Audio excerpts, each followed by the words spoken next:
Olá, eu sou Bruna Cristina Leite E eu sou Sabrina Zancani Ribeiro. e hoje é mais um dia do Psicometragem, a loucura através de narrativas cinematográficas.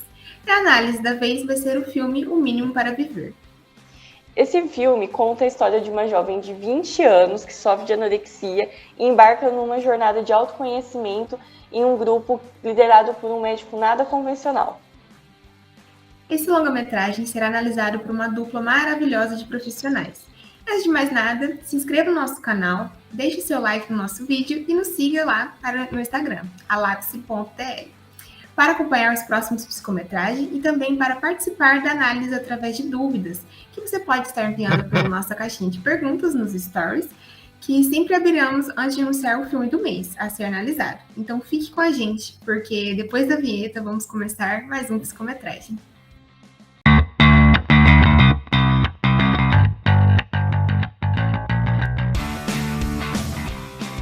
Hoje teremos aqui com a gente o psicólogo João Roberto Lopes de Azevedo e a psiquiatra Patrícia Afonso de Almeida. Sejam bem-vindos. Antes de começarmos, vocês gostariam de falar um pouquinho sobre a carreira de vocês? Claro, vou começar, Patrícia, com licença. Sou João Roberto, sou psicólogo formado pela Universidade de Fortaleza no ano de 2020. Tenho especialização em terapia cognitivo-comportamental, também pela Unifor. E atualmente estou fazendo mestrado em psicobiologia pela USP de Ribeirão Preto.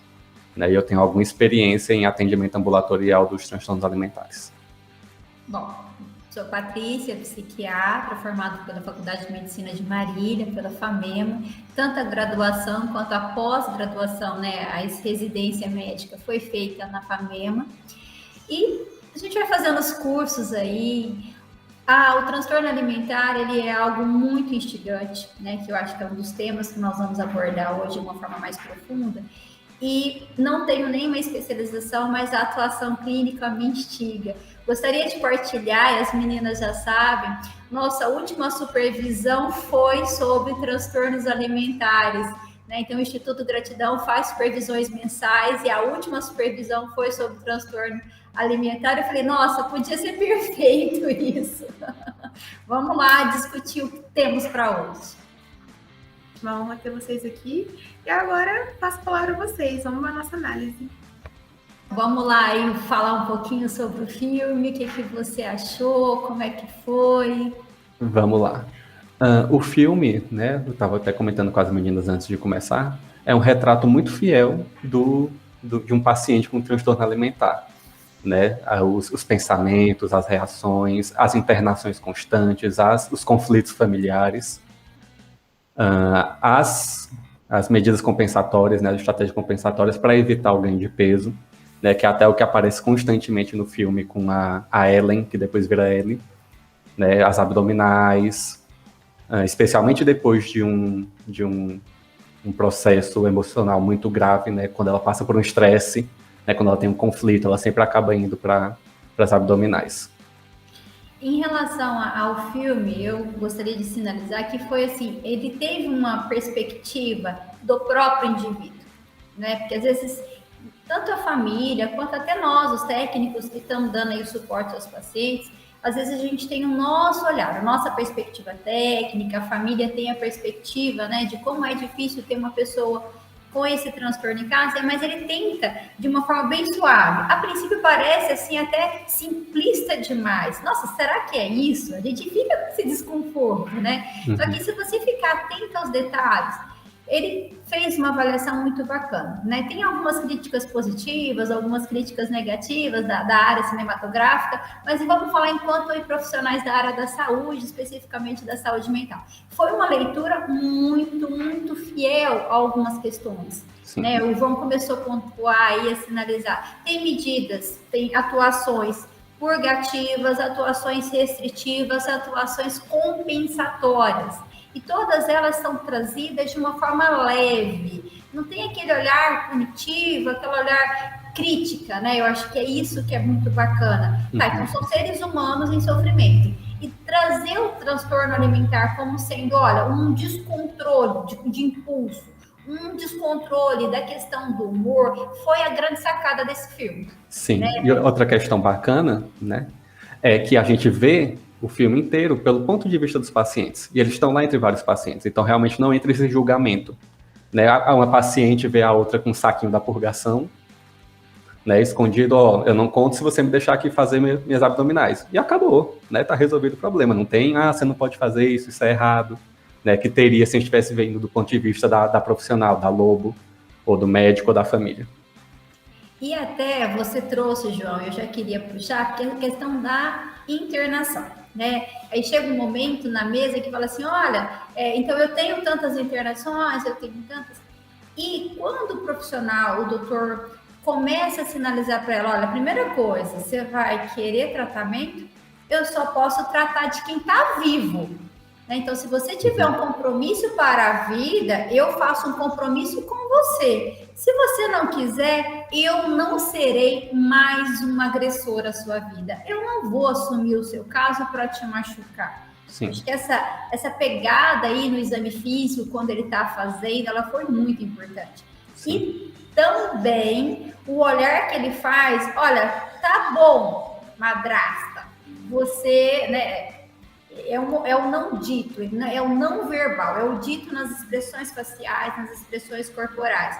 Olha, eu entendi que é muito difícil, Susan, estar aí com esta jovem. E ele já começa mostrando no filme que, olha, essa jovem vem com a madrasta. Quem é essa família? Uhum. Né? Que família é essa? Como assim? Vamos lá. Então fica aí o dito, o verbalizado, que é a questão do transtorno alimentar, com os comportamentos de uma forma mais humana, mais da perspectiva de quem sente. E também fala das conflitivas familiares, dos rearranjos familiares contemporâneos. Eu acho que é muito bacana.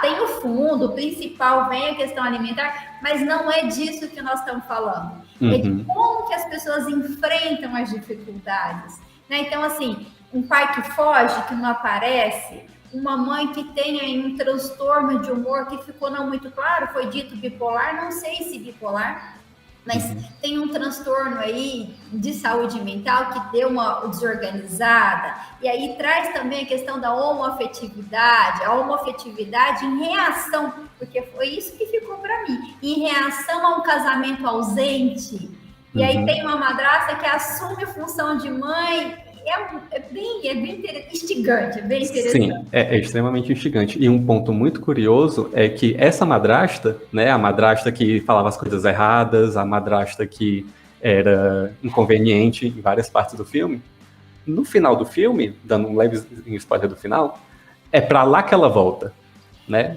Então, mas essa é uma mãe real. Exato. Ela fez a função de mãe. E olha, chego a arrepiar ao imaginar que ao rever os 2 abraços dela. Então, assim, teve aquele abraço inicial, 3 tapinhas nas costas, ok, vamos ser formal. E aí ela encontra com ela, né, a Ellie, agora a Ellie, encontra com ela e fala, tá bom, você é minha mãe real, é pra cá que eu venho. Sim. Você foi o tempo inteiro a minha mãe real. Então, eu tive 2 anos, me parece que faz esse corte aí, então, assim, vivia o casamento até os 13 anos, houve a separação dos pais.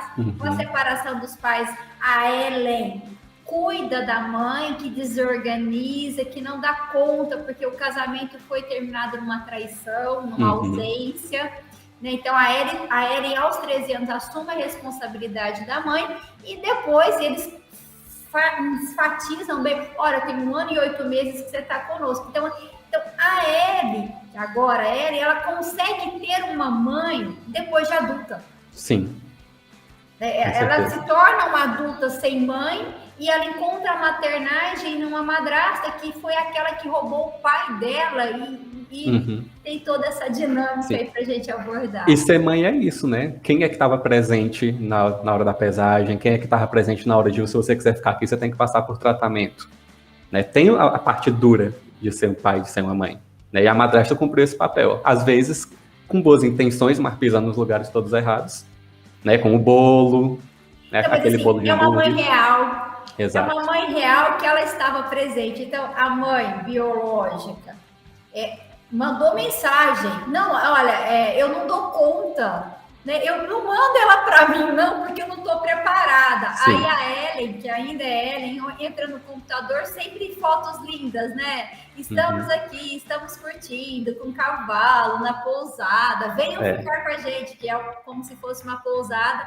E assim, como minha mãe não está preparada, É verdade. quando ela estava psicótica, eu estava lá, eu cuidei dela. Agora ela está numa boa, num casamento feliz, e não me cabe. E essa cena é muito emblemática porque mostra outra estratégia compensatória dela. Quando ela tá passando por situações aversivas, ela fica pegando aqui no braço, vendo o tamanho, né? Para ver se está magro o suficiente para conseguir fazer isso. O que é algo arbitrário. Eu consigo fechar a mão em volta do meu braço, mas, né, em pacientes com anorexia nervosa, é comum o perfeccionismo no corpo e ter isso como, não, se eu estou magra, então tá tudo bem na vida, né? Então eu estou bem. Então, se essa situação aqui não deu certo, né, minha família não tá me querendo, minha mãe tá me recusando, mas se eu tô magro, então tá tudo bem.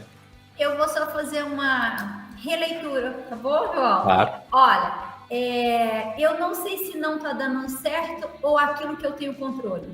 Né? Então, o que eu tenho controle? Eu tenho controle sobre a medida do meu braço. É verdade. Eu tenho controle sobre a relação com a comida. E o Luke traz essa questão. Olha, não, eu tenho fome. Eu tenho apetite, eu tenho fome. Eu seguro para não comer, mas eu tenho que reconhecer que eu tenho fome. Né? Então, a hora que ele traz esse dado de realidade, é até uma das críticas que se faz ao nome anorexia, então, vendo a parte médica, anorexia. Então, seria sem apetite. Não necessariamente a pessoa tem apetite. Então, assim, como é que ela está lidando com a comida é sem a ingestão de alimento, mas não é que ela não tenha fome. Sim. Ela tem fome. Qual é a fome dela? No caso da bulímica, ela tem a fome pela ingesta, que ela tem a fome pela ingesta, então ela come. Eu acho muito bacana quando a Kendra, quando a Kendra pega e fala assim, não, mas peraí, eu só consigo pôr para dentro, eu não consigo pôr para fora, né? Então, a hora que elas estão lavando o prato ali, eu não consigo vomitar, eu como. Né? Então, assim, a bulímica, o controle dela o impulso dela é de pôr para dentro, o orgasmo dela, a libido dela. Já na anorexia é não entrar, não entra e não sai nada. Sim. Que tem esse movimento aí. Sim. E falando um pouco mais da casa, né, eu acho muito curioso a forma que eles retratam o Dr. Beckham, o tratamento do Dr. Beckham, né, que eles já pontuam que é pouco ortodoxo, mas de fato é bem pouco ortodoxo, se a gente for pensar nos tratamentos de vida real. Primeiro que ele tem uma clínica de internação onde ele mistura transtornos alimentares, né?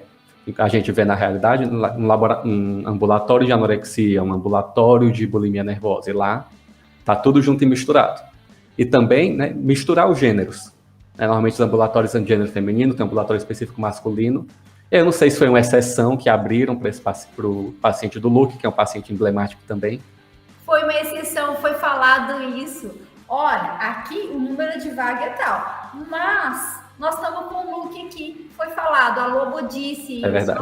Nós estamos com o Luke, por isso que estamos com o número a mais, que você trouxe, né? E até para trazer, não é esta proporção, mas assim, até para trazer essa divergência. Olha a incidência de transtorno alimentar em mulheres jovens.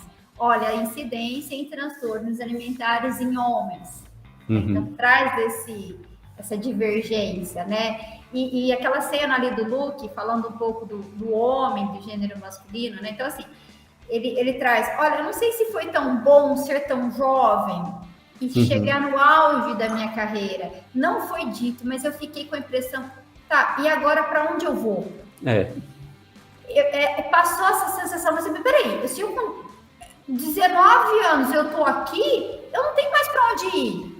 Mas, durante o discorrer do filme, onde que se fala? Se fala que o Luke desenvolveu o transtorno alimentar após a lesão do joelho. Mas essa fala de antes da lesão do joelho. Então, assim, eu cheguei no auge. Então, o que é que me segurou? Foi a lesão no joelho. Mas isso, não vou dizer que foi uma somatização, mas isso será que não é? Olha, eu preciso de alguma coisa real, física, um impedimento concreto, que eu tenho exame, que eu faça cirurgia, do que da minha angústia de não ter para onde ir, que eu cheguei no auge. A fala dele de auge ficou muito legal, ficou muito clara ali para mim. Não sei, João, qual tem opinião? Eu não li por esse caminho, né, da somatização, da ferida no joelho como um caminho para enfrentar já tá no auge, né? Eu percebi o sofrimento dele em relação ao auge realmente como muito genuíno, no sentido de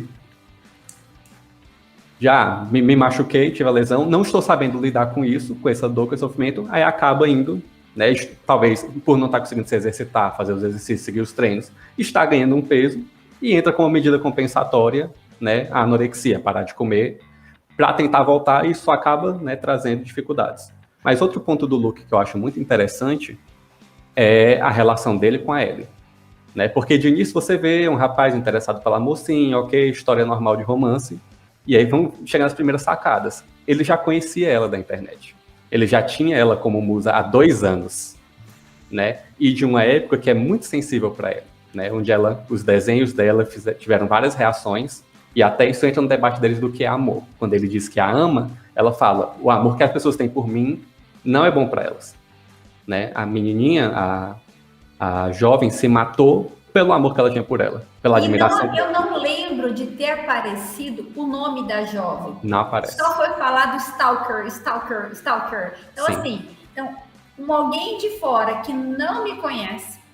E o Dr. Beck foi muito bacana nessa fala dele. A hora que ele entra, a primeira noite que ela passa na casa, ele entra lá e ela tá lá desenhando.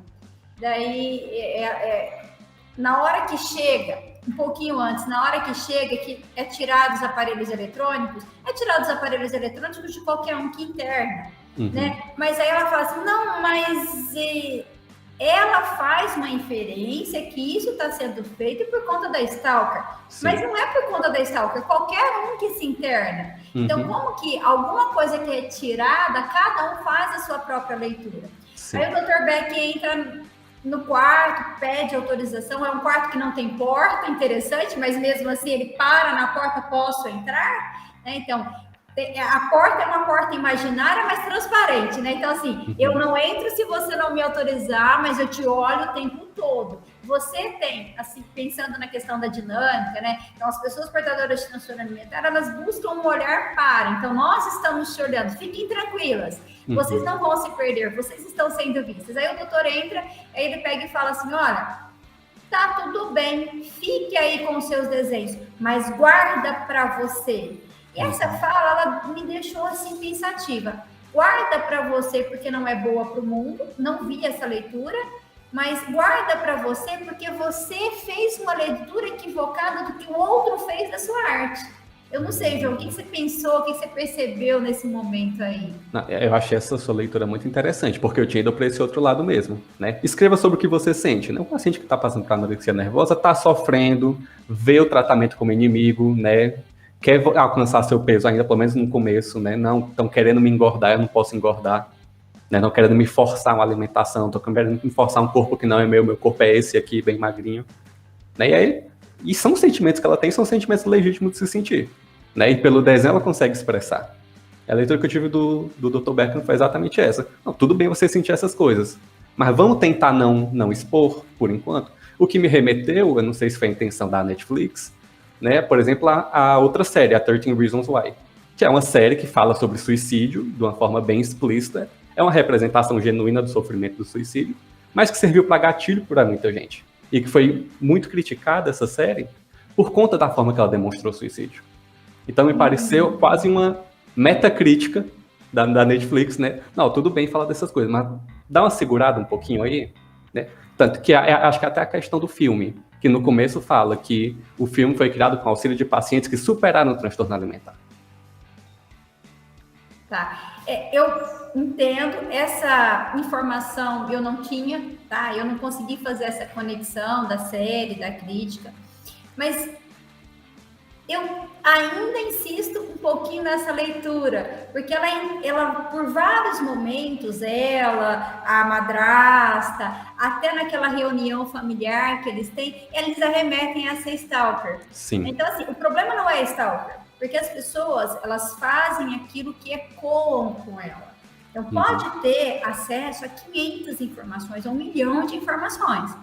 Mas se eu só vou fazer um suicídio de maneira anorexia, ou automutilação se ecoar comigo. Se eu já havia me identificado previamente com tal situação, pronto, então eu vai ecoar. E aí, como eu tenho dificuldade de assumir a minha dor e nomear a minha dor como sendo minha, daí eu posso projetar no outro. Como é que foi feita essa projeção no caso da Stalker e a Ellen, que até então era Ellen? É quando ela faz a carta suicida. Né? Então, assim, eu estou projetando nela a responsabilidade do meu suicídio. Eu não vou assumir isso. Como assim? Né? Então, eu projeto. Então, é uma situação muito difícil. Então, as pessoas estão com dores psíquicas e daí elas podem pegar qualquer faceta que ecoar, que for ao encontro dos próprios pensamentos e projetar no outro, responsabilizar o outro por uma tomada de decisão. Então, a minha leitura do Dr. Beck foi, tá, guarda para você, não vou entrar com isso. Nós vamos tratar do ser humano que você é. Perfeito. A regra da casa, não falar de calorias, não falar de comida, não disso, é só viva. Não quiser comer, não come, mas a regra é sentar na mesa. Banheiro trancado, tá? 30 minutos depois. Fumar, pode fumar. Comer comidas não nutritivas, eu não tô nem aí. Pode pedir onde você quiser, tá? Não quiser pedir, não pede, mas pode pedir onde você quiser. Essa é a questão. Isso é um pouco diferente de quando o Luke vai apresentar a casa para ela, quando ele chega todo excitado, né? Então, isso é um jovem naturalmente saudável. Ele estava excitado, muito excitado. Então, ele chega e vai, mostra e tal. E ele apresenta, olha, então você quer câmara de tortura. Mas é tão assim que ele não consegue apresentar as regras. E a hora que eles sentam na mesa e que a Lobo vai tentando falar, daí ela fala, não, ele contou que é uma câmara de tortura, mas ele não contou quais são as regras. Aí ela fala, tá, a regra é só isso aqui. Tá bom pra você? É só isso aqui. Então, de uma forma, senta, não quiser comer, não come, quer comer saudável, come, quer não comer, quer comer uma vagem, come, tá bom. Né? Então, esse movimento da sala de tortura, que é uma tortura, porém não foi torturante durante o filme, porque não era o objetivo. Sim. Então, quando o Dr. Beck coloca esses jovens com distintos transtornos alimentares na mesma casa, a leitura que é possível, e aí quando traz que é não convencional, não ortodoxo, não convencional, pode ser, mas ele faz um olhar amplo em termos de saúde mental. Ele fala, olha, são seres humanos, e mais do que seres humanos, são jovens, independente do gênero, independente do IMC, independente do transtorno alimentar. E aí, durante o percurso, ele fala, olha, tem que ter a primeira reunião familiar. Jura que tem que ter? Tem que ter a primeira reunião familiar. Se for bom para você, ela volta a acontecer. Se não for, acabou. Mas a primeira tem que ter para eu entender tudo isso e para você se entender. Eu acho que mais também para isso é se entender nesse grupo aí, nessa sequência. Perfeito. Falar, Sabrina. Eu queria só pontuar uma coisinha quando vocês falam da Stalker. Até a família dela, eu acredito, né? Não sei, na minha visão, de que a família também projetou no sentido de arrumar um culpado, né? Porque ela até menciona que eles mandaram foto. Sim. Pensa o impacto disso na vida dela. Ela nem conhecia a pessoa que fez aquilo. Aí ela se culpa, imagino eu, né? Pelos desenhos. Aí ela recebe fotos de um corpo, gente. Aí os pais, a necessidade que as pessoas no geral, né? Não só os pais dessa Stalker, mas dizendo para no mundo real, a gente sempre vai tentar achar a culpa em outra pessoa, a gente sempre vai tentar responsabilizar uma outra pessoa, que eu acho que fica mais fácil, né, de lidar com a situação do que assumir assim, a minha filha se matou. Entendeu? E aí eu vou puxar um pouquinho, porque a gente está falando de saúde mental de modo amplo, né, e eu acho que esse assunto veio muito forte. Essa família, assim como a família da Ellen ficou muito bem caracterizada, projeta em alguém. Então, a família da Ellen projetou nela. Ela era a detentora, ela foi a paciente identificada. Ela era, com toda aquela fragilidade, com todo o adoecimento, ela é a única que aguentou segurar a doença da família, a funcionalidade, o mecanismo da família. E no caso da Stalker, então provavelmente, porque foram os pais, no filme ficou bem claro, os pais mandaram, né? Então, quer dizer, tinha um pai, tinha uma mãe que não enxergavam essa jovem como filha adoecida, como filha que necessitava de cuidado, necessitava de proteção, necessitava de, às vezes, ser, sim, dar uma analisada com as redes sociais que ela estava olhando, como é que ela estava vivendo, quais são as conflitivas de jovem. Então, eles não conseguiram identificar isso. E aí, eu não consigo segurar essa culpa. Ops, a culpa é de alguém. Assim, mas fazendo a defesa dos pais da Stalker, né, também, você imaginar a situação de você ver uma filha morrer, uma filha tirar a própria vida, e a filha deixou uma carta dizendo: foi por você, Ellen, foi pra você, Ellen. Né? Tem outro peso. Mas, tanto é que a própria família da Ellen comprou, né? A madrasta fala os desenhos que ela fazia, que levaram a menina a se matar, não sei o quê, e aí o Dr. Beckham, na terapia familiar, já entra de vez. Não foram os desenhos que fizeram ela se matar. O suicídio é multifatorial. O transtorno alimentar é multifatorial. Não dá para botar uma culpa ou uma causa. João, eu concordo exatamente com você. Por isso que eu trago a questão assim, de verificar quem é essa jovem. Tanto a Stalker, a Ellen, o Luke, a Kendra, enfim, todos. É verificar quem são eles. Qual é a necessidade que eles estão tendo neste momento. Eles precisam de serviços, eles precisam de alimentação, eles precisam de educação, né? Na dinâmica familiar, aí durante a reunião familiar, foi uma coisa muito incrível, né? Quando vai trazendo, e olha que interessante a fala, né? O Dr. Beck fala assim, olha, eu nunca vi tanta mãe numa mesma sala, né? Então, assim, o excesso de mãe e a ausência de quem? Do pai. Do pai.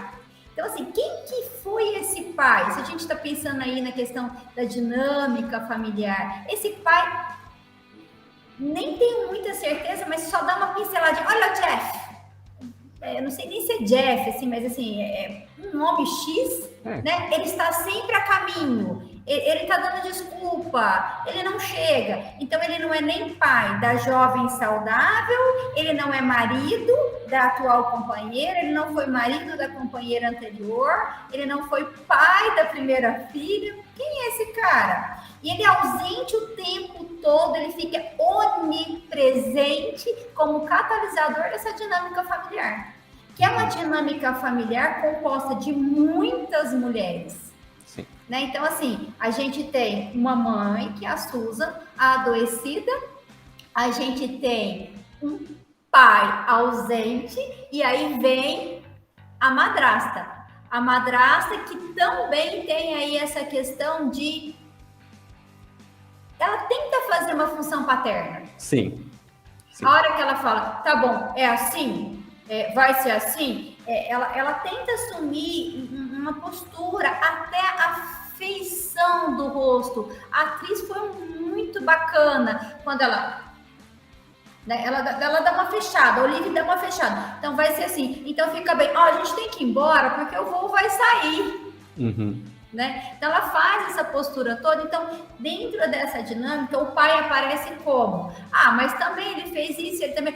aí vem a culpa, né? Vai ter que achar um culpado. Mas é porque o pai queria que ela desenvolvesse, o pai queria que ela tivesse profissão. Aí a mãe diz, ela é uma artista, ela sabe tudo o que quer, que não sei o que. Então, durante todo esse processo de desenvoltura, aí ele para... Eu entendi o que meu pai queria. Meu pai queria que eu tivesse uma autonomia financeira. Ele também me respeitava como artista.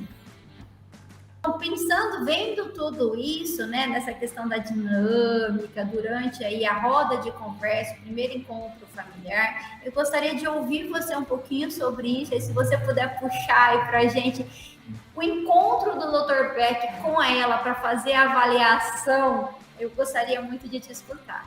Claro, bora lá. Eu achei muito interessante, né, o encontro da terapia familiar, primeiro porque, como o próprio Dr. Beckham falou, só tinha mãe, né, tem a ausência do pai. Onde é que tá esse pai? Esse pai aparece só num retrato no começo do filme, né, abraçado com a madrasta. Acho que é a única cena que ele aparece, lourinho. E você vê na terapia familiar, né, pelo menos naquele momento lá, pouco se mantinha na Ellen, né, ou na Ellen. Tinha lá bem forte um atrito entre a madrasta e a mãe, né, quem foi que traiu, quem foi que não sei o quê, como foi que chegou nessa situação, de quem é a culpa, é a do pai ausente, é da mãe que a mina teve que cuidar. E aí o Dr. Beckman deixa isso rolar um pouquinho e depois vira para a irmã, né? E você, como é que você se sente no meio disso tudo? Depois de virar falar para Ellen que suicídio é multifatorial, que ela não tem culpa pelo suicídio de ninguém, e vira para a irmã que estava calada. E a irmã fala: eu sinto que basicamente, né, quase eu não sou protagonista da minha vida, né? Porque eu olho para minha foto de formatura e penso, é aqui que a minha irmã estava internada. Eu olho para esse momento aqui, foi aqui que ela desmaiou e quase veio a falecer. Então você vê, né, aí foi o ponto-chave para mim, né, da representação do filme, de como o transtorno alimentar impacta em toda a estrutura familiar. Né? Não é só é muito difícil lidar com um paciente de transtorno alimentar, porque é muito puxado para a família, né, ou porque os pais têm que ser muito decisivos, que no caso da Ellen nem foram pais ausentes, uma mãe que abandonou e uma madrasta que tentou sustentar os cacos quebrados. Né? E é a meia-irmã, que também é meia-irmã, porque ela é filha da madrasta, só que veio de outro casamento, que dá pra ver que é o que realmente mexeu com a Ellen na hora. Porque quando a família tá lá brigando, a mãe tá aqui, a madrasta tá ali, as duas estão se bicando, né? Fica meio que a irmã e a Ellen trocando os olhares, já, que vergonha, né? Aí que situação. Mas aí quando a irmã fala com os olhos marejados, você vê que teve um impacto na Ellen. E é o que puxa depois, quando ela tá conversando com a Megan. A Megan é aquela anoréxica que estava grávida, né? E ela tem uma fala de, eu acho que sobreviver à minha anorexia, né, é viver por outra pessoa. Finalmente pensar em outra pessoa. Eu acho que é aí que casou um pouquinho. Isso daí, João, remete um pouquinho àquela fala que a irmã faz, né? Uhum. Promete que vai tentar dessa vez. E aí caminha mais um pouquinho, acho que foi até na clínica mesmo. Eu te mato se você morrer. Uhum. Assim, olha, e aí quando você traz essa questão assim de como que a Kelly lida, como que ela vive, eu ouço você, eu concordo parcialmente com você, porque eu vejo a Kelly como sendo a jovem que deu certo, tá? Numa classe média, né? E aí a mãe traz, não, porque a gente tá... culpa da sua mãe, né? A madrasta. A gente tá vivendo nessa casa, tem que pagar a faculdade para você, pagar para sua irmã também. Mas assim, a Kelly com 18 anos é a jovem que deu certo. Uhum. Né? Então, o filme mostra muito isso. Uma das críticas que eu andei lendo sobre o filme, que mostra assim, nossa, fizeram questão de colocar a Liana, que é a Kelly, né, com uma roupa um pouquinho menor do que deveria ser o número dela, para ela ficar mais vistosa, mais cheinha, né? Ela senta, até aquele movimento dela descer um pouquinho a saia, tá apertada, né? É quase um número menor que o meu. Então, assim, ela é uma jovem que deu certo. O que deu certo no sentido de conceito contemporâneo, né? O que é esperado para uma jovem de 18 anos? O que seria esperado para Ellen?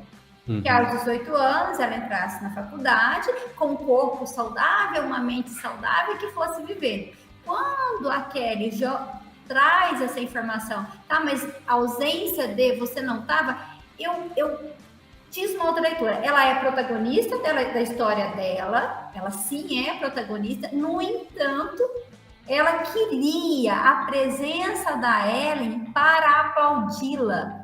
E a presença da Ellen veio com a ausência como o pai é ausente. Porque o pai da Kelly não aparece, também não faz parte desse núcleo, dessa dinâmica, mas o pai dela em nenhum momento falou-se do pai da Kelly.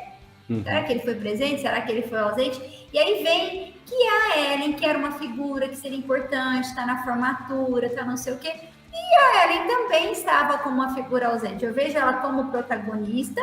Olha, eu sou protagonista, eu tô no Tinder, eu tenho namoro virtual, você nunca ouviu falar?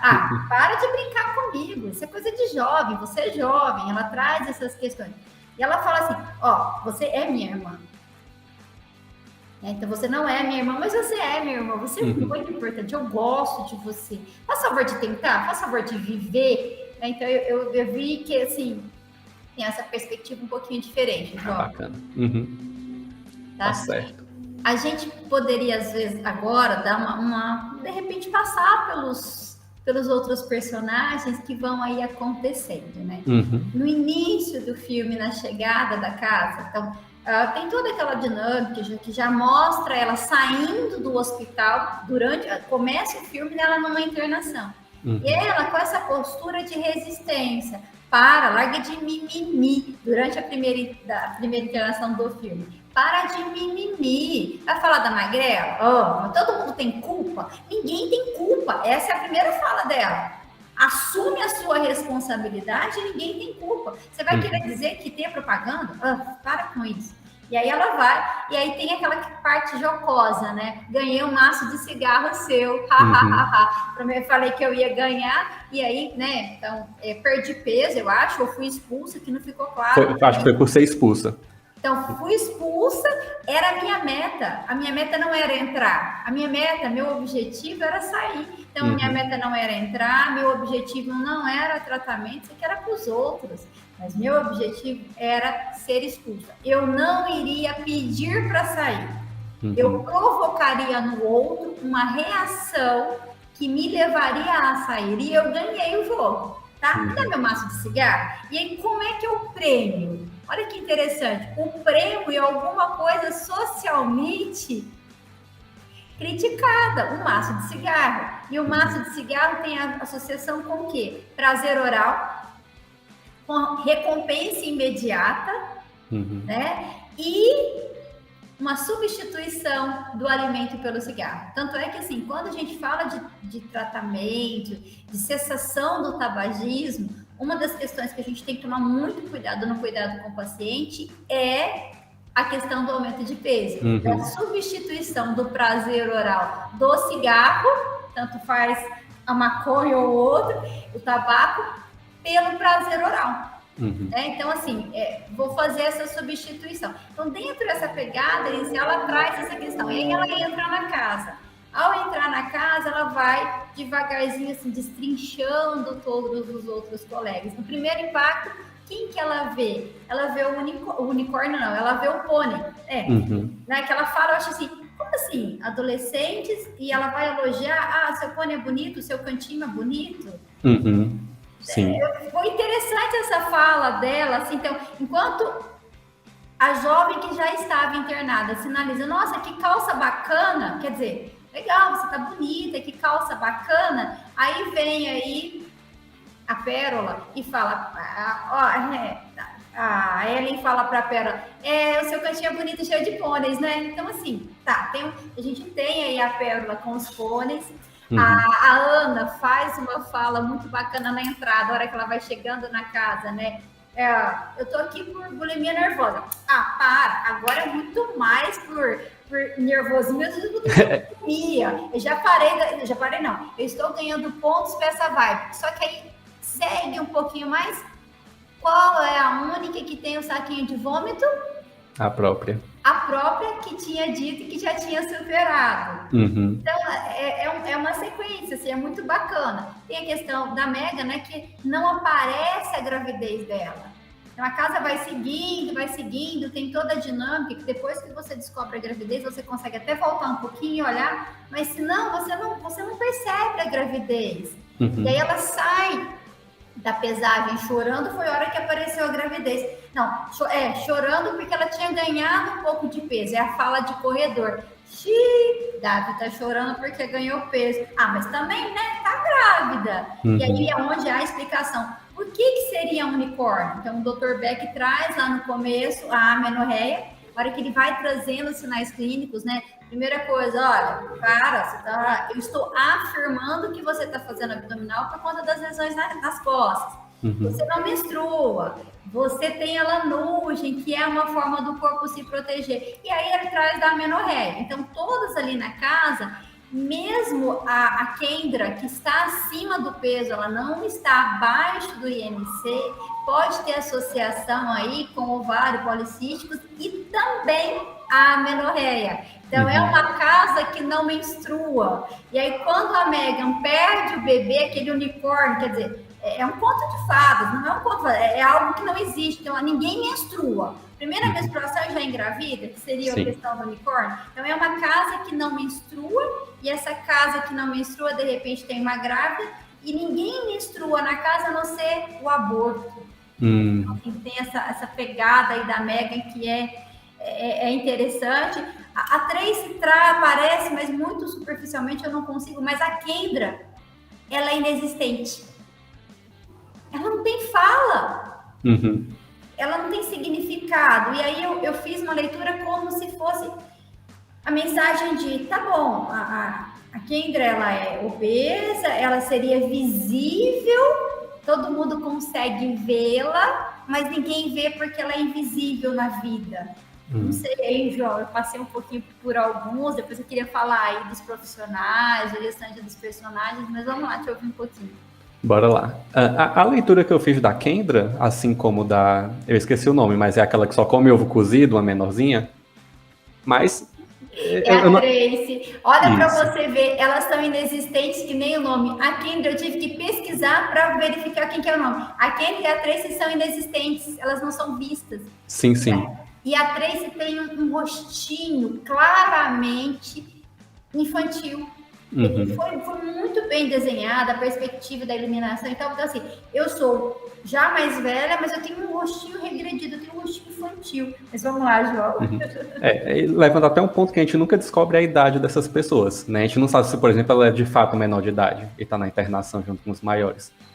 Mas eu não me aprofundei muito na análise dessas duas pacientes, tentando achar um significado do porquê elas apareciam um pouco. Eu interpretei porque são personagens coadjuvantes, da mesma forma que a psicóloga que faz a intervenção de grupo aparece duas vezes, aparece 3 vezes. Tem um impacto bacana, mas não é o foco da obra, né? Porque a obra não foca na casa de apoio, né? Na casa de internação, a casa foca na Ellie. Então, obviamente, a gente vai ver mais as pessoas com quem a Ellie interage mais. Eu faço uma outra leitura, João. A gente fez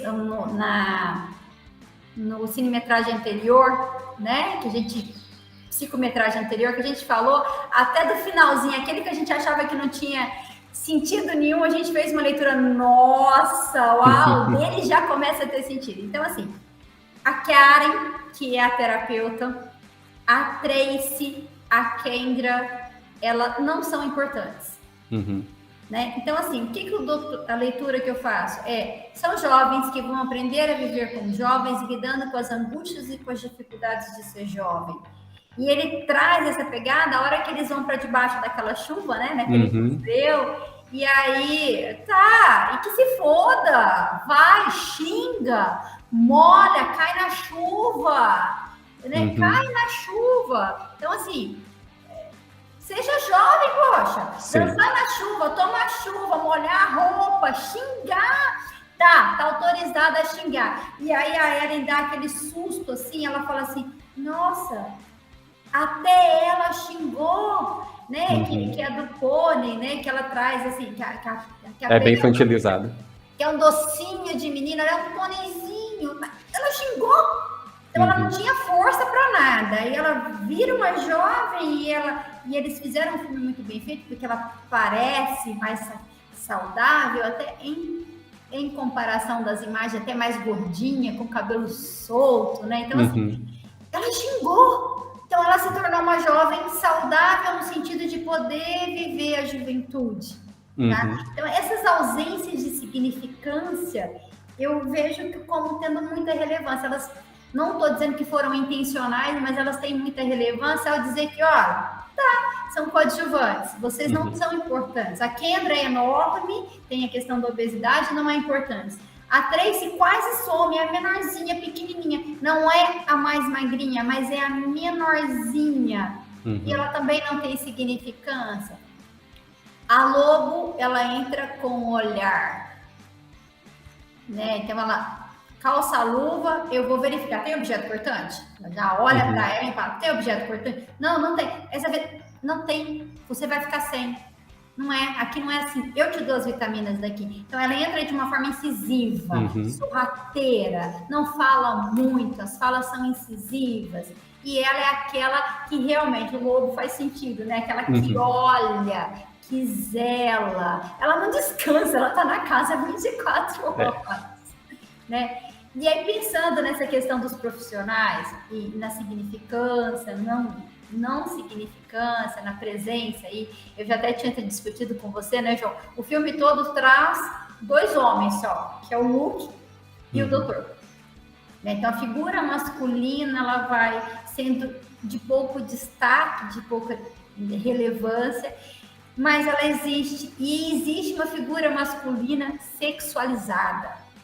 Né? Não sexualizada no sentido dela expressar a sexualidade dela, mas que é aonde que o diálogo vem para a sexualidade. Olha, aqui eu posso falar. Então, quando o Luke faz toda aquela aproximação excitada, e aí depois ele tenta, ele mostra, ele vai caminhando e mostrando, tá? E a hora que no filme traz assim, vou falar de sexualidade. Você foi abusada? Você foi tocada? Né? Será que foi, não foi? E aí, não é que ela não foi tocada. Ela não pôde ser adolescente ainda. Ela tem um corpo que não é de uma adolescente. Ela tem a idade de uma adulta por 20 anos, mas ela não teve um amadurecimento psicossexual. Tá? Sabrina? Fazendo um comentário sobre a questão da Kendra, que é a moça obesa. Assim, eu, Sabrina, na minha perspectiva, enquanto uma pessoa que já sofreu vários efeitos sanfonas e que já passou por muita dificuldade em relação à questão de peso, eu ainda passo, e também por conhecer pessoas assim, eu tive uma percepção dela em específico de que a pessoa gorda, ela só é vista por ocupar espaço. Assim, a sociedade em si parece que ela só olha quando se for para fazer uma piada a respeito do espaço que ela ocupa. E aí ela não tem espaço para ser ouvida. Eu imagino muito isso, assim, que a pessoa que é obesa, ela vai se retraindo porque as pessoas ao seu redor vai colocando um monte de... Parece que vai enterrando essa pessoa viva. Eu sinto muito isso, assim, que vai enterrando. E aí, acaba que chega um momento que essas pessoas, elas se mantêm num ciclo ali de amizade muito restrito, porque é muito difícil você confiar, sabe? E aí, eu tive essa análise dela no sentido de você só vê uma pessoa gorda se for para você fazer uma piada, ou se for para você perceber o tamanho dela, se for para você ver o espaço que ela ocupa, mas o espaço é físico e da piada, e não um espaço de fato da fala, de você ouvir uma pessoa que é gorda e falar. A fala dela tem o mesmo peso de uma pessoa que tem o peso dentro do IMC, uma pessoa magra, entendeu? Então, eu percebo assim, a Gisele Bündchen falando teria muito mais peso e as pessoas ouviriam muito mais do que comparado a uma outra mulher, não consigo pensar em nenhum nome, que seja obesa, entendeu? Eu imagino isso. E agora, eu vejo... Agora eu estou sem rede social, mas antes, quando eu estava nas redes sociais, eu percebi um grande aumento de, no caso, blogueiras, né, acho que, não sei, digital influencer, sei lá, que obesas, gordas, obesas, enfim, de diversos tamanhos, onde elas conseguem agora ter um local de fala, mas mesmo assim, as pessoas vão e tentam diminuí-las. Então, eu percebi dessa forma, sabe? Eu vou fazer um apontamento que você falou da piada. No filme faz uma piada. Na hora que abre o pacotinho de biscoito, que o Luke abre o pacotinho de biscoito, é rapidinho, é uma fala muito curta. Haha, você viu que fulana tá obesa? Eu não lembro o nome. Mas eles estavam falando eu acho que estavam se fazendo referência a quem faz a propaganda do biscoitinho. não aparece, só abre, aí tanto que depois elas vão cheirando, né? Todo mundo cheira, que também faz parte da questão da compensação alimentar, você cheirar. É uma questão. E aí, quando você fala das digitais influencers, das blogueiras, infelizmente hoje, Sabrina, eu vou falar com o olhar que eu estou tendo sobre a questão contemporânea. Não são vistas pelo conteúdo, não são ouvidas pelo conteúdo. Primeiro vou ver porque é uma gordinha falando, tá? É como se fosse... é uma forma ruim que eu vou dizer, mas assim, olha, tem um palhaço no picadeiro. Vamos ver se ele é inteligente? Infelizmente, é uma sensação que eu tenho até trazendo, pode ser uma sensação errada, é minha perspectiva. Então, às vezes, quando a gente está assistindo, aí sai um pouquinho da questão do peso e vamos falar de uma outra. Quando a gente está vendo uma jornalista apresentando alguma coisa, a gente fica, será que ela vai falar alguma coisa séria?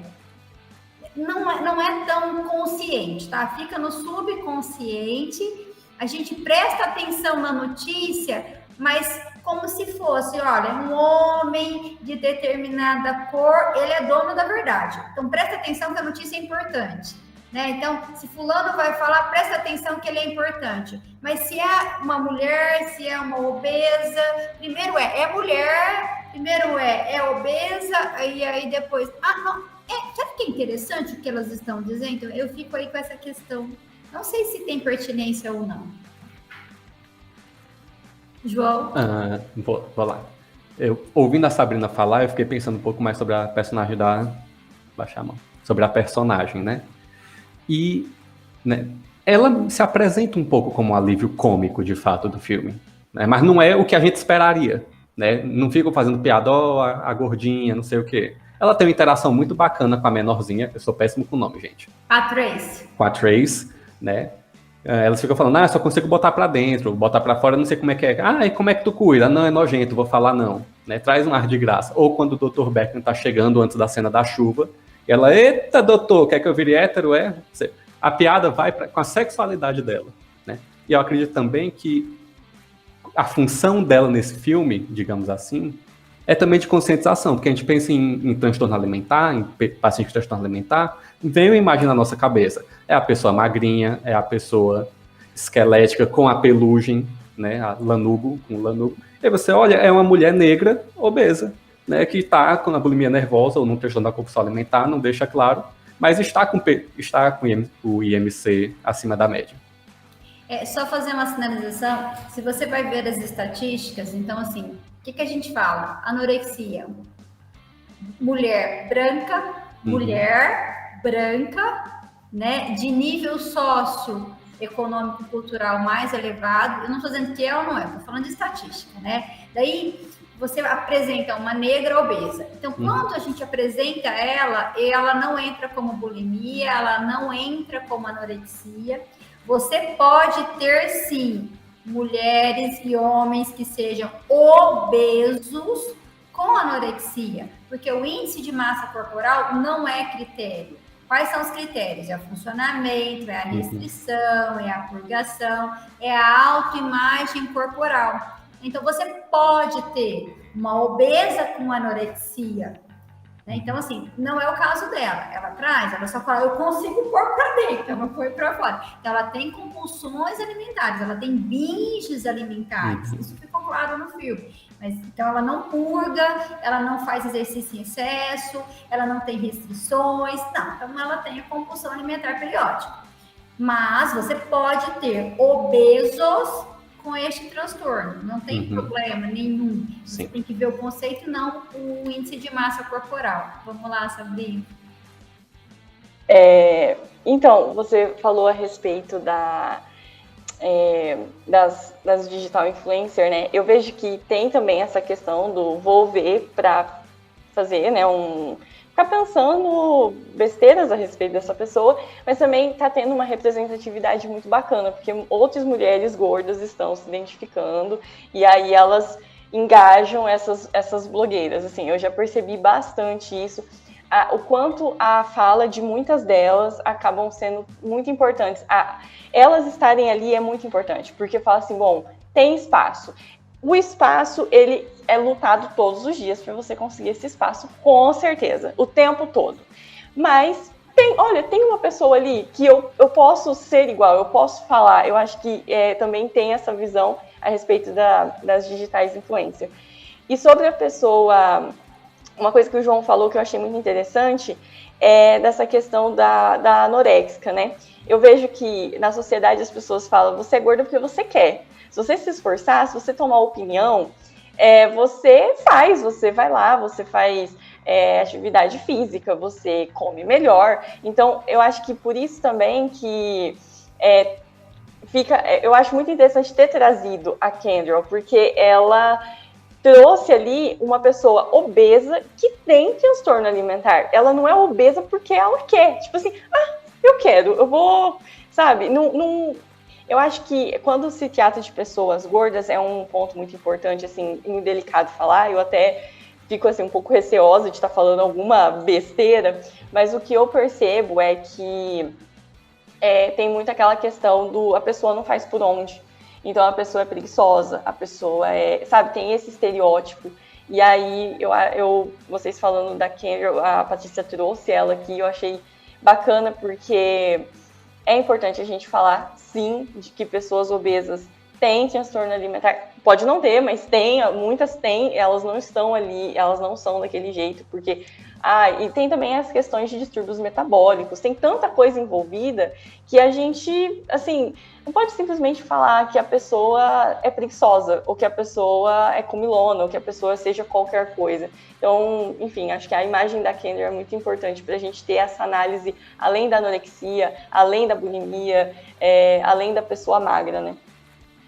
Sabrina, você trouxe, eu gostaria de partilhar um pouquinho, são as mudanças. Teve uma publicação esse ano, teve a publicação esse ano de um livro, mas é um livro que já vem de uma pesquisa de bastante tempo, de uma pessoa que faleceu em 2019, que é da Cibele Weinberg. Ela tem um artigo, o livro eu não li, tá? Mas o artigo eu li, que ele fala das santas anoréxicas na história do Ocidente, o caso da Santa Maria de Madalena de Pisa. Então, olha onde que a gente está indo. 1500, Catarina era o nome dela. Ela é de 1566. Então, quer dizer, eu vou voltar na questão da obesidade, mas é só para trazer questões de contemporaneidade. Então, assim, em 1566, nós tínhamos uma Catarina, né, que entrou no convento com 12 anos. Essa é a análise que a Cibele faz. A Cibele é uma psicanalista que tem uma trajetória muito bonita. Ela entrou no convento aos 12 anos, ela tinha pais que olhavam para ela segundo a análise, né? Então, ela tinha uma mãe muito castradora, muito delimitadora, e ela entra no convento, ela encontra uma madre tão rígida ou mais rígida que essa própria mãe, tá? E a Catarina, é interessante a sequência de coisas que vão acontecendo, né? A escolha do nome Catarina era em virtude de uma Santa Catarina, que também tinha jejuado dentro da Igreja Católica anteriormente por 33 anos. Ela tinha feito esses 33 anos. Né? E aí traz um pouquinho para a fala que a Ellen trouxe, né? Mas ser magra, saudável, eu vou viver mais. Né? Então, a gente está falando de uma coisa que vem de séculos. Tá, contemporaneamente, os anos de 90, tá? Os anos de 1990... a gente tinha atrizes, a gente tinha modelos que era o super magro. Aí sim, as anoréxicas, elas tiveram um aumento ou uma visibilidade. Eu não consigo definir se aumentou a incidência ou se aumentou a visibilidade. Eu acho que as duas coisas, por volta de 1990. E aí, assim como a Igreja Católica no século XVI, ela identificou, não sei se foi 16, mas eu acho que sim, ela identificou que, olha, não, eu tenho que confirmar isso, mas ela identificou que esse jejum era adoecedor, então aí foi feito que não se podia mais fazer voto de jejum prolongado. E aí colocaram um número mágico, me parece que 40 dias. Você pode fazer jejum, mas não mais que 40 dias. Então, a Igreja Católica, séculos anteriores, já cortaram o jejum. Não pode mais que 40 dias. Nos anos 90, houve um movimento internacional de que não se aceitaria mais modelos com IMC abaixo de determinada coisa, de determinado índice de massa corporal. Quer dizer, não podia ser modelos muito magros.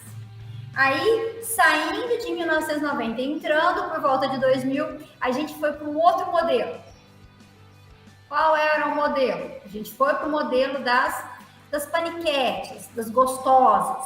Tanto é que, assim, quando vai falar das modelos, da transição de 90 para 2000, a gente começa a falar que os modelos são os modelos mais musculosas, não musculosas, mas que tem uma desenvoltura muscular maior, que elas são mais vistosas, são as paniquetes, né? Isso foi claramente sendo evidenciado na mídia, por volta de 90 para 2000. E hoje, 2021, só fazendo essa leitura, viu, Sabrina? Quando a gente coloca essa imagem da influencer, sim, é uma luta. É uma luta. Então, é uma luta para cantar, é uma luta para fazer vídeo, é uma luta para ser propaganda. E aí, assim, isso está muito claro que hoje tem agência de modelo plus size. Então, que faz vídeos plus size, que tem moda plus size. Tá, isso foi uma exigência da sociedade. Inclusive, eu não vou falar nome, mas tem uma marca de lingerie que não se apropriou disso e ela perdeu muito mercado. Até das normotípicas. Ela não fez um investimento na contemporaneidade e ela perdeu mercado. As ações dela caíram horrores, né? Então, aí hoje, o que a gente tem? Uma questão contemporânea que tá bom, existe o plus size.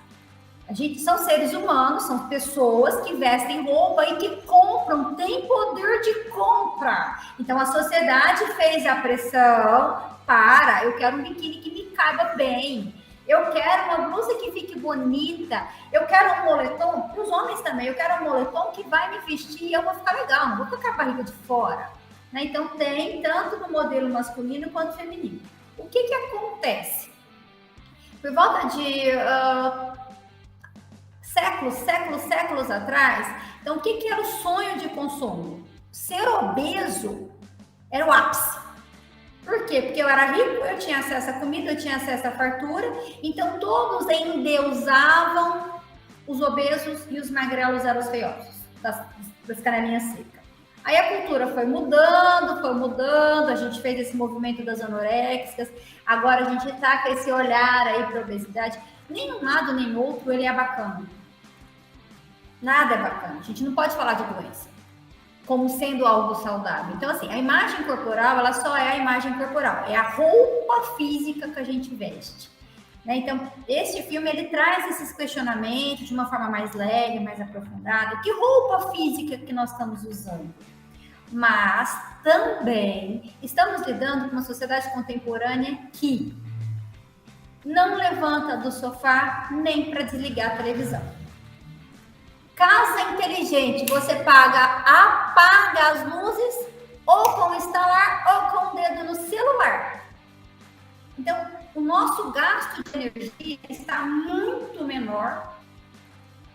A sociedade tem lugares que passam fome, tá bom, mas quem come com hiper acesso à caloria. Então, a gente está com dois movimentos. Eu acho que o João vai poder me ajudar. Eu sei que vai mais para a análise da saúde mental contemporânea, fala do filme, mas não tão especificamente como o filme. Mas, assim, o que nós temos hoje? Nós temos baixíssima atividade para gasto de energia e uma ingesta alimentar hipercalórica.